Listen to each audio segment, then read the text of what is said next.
আজ দেখাবো chicken omelette. Boneless chicken নিয়েছি। চিকেনগুলি ছোটো ছোটো করে টুকরা করে নেব বা কিমা করে নেব। কড়াইতে তেল দিয়ে পেঁয়াজ কুচি দিয়ে দিলাম। পেঁয়াজ কুচিটা লাল লাল হলে দিয়ে দেবো কিমাগুলি, মাংসের কিমাগুলি। তারপর হলুদ গুঁড়ো, আদা বাটা, রসুন বাটা, পেঁয়াজ বাটা, লঙ্কা বাটা, পরিমাণ মতো নুন, জিরে ধনে গুঁড়ো দিয়ে ভালোভাবে একটু কষিয়ে নেব।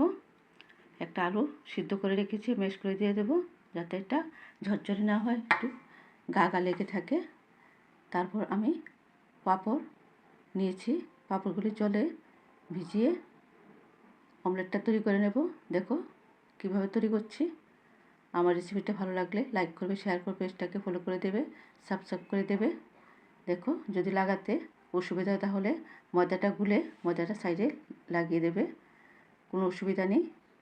তারপর একে একে সবগুলি ভেজে নেব।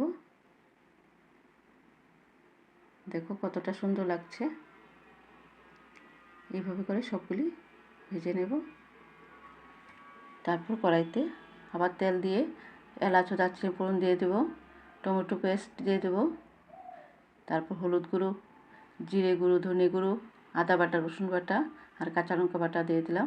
তারপর দিয়ে দেবো কাশ্মীরি লঙ্কা, পরিমাণ মতো নুন, গরম জল দিয়ে জলটা ফুটে গেলে দিয়ে দেবো গরম মশলা।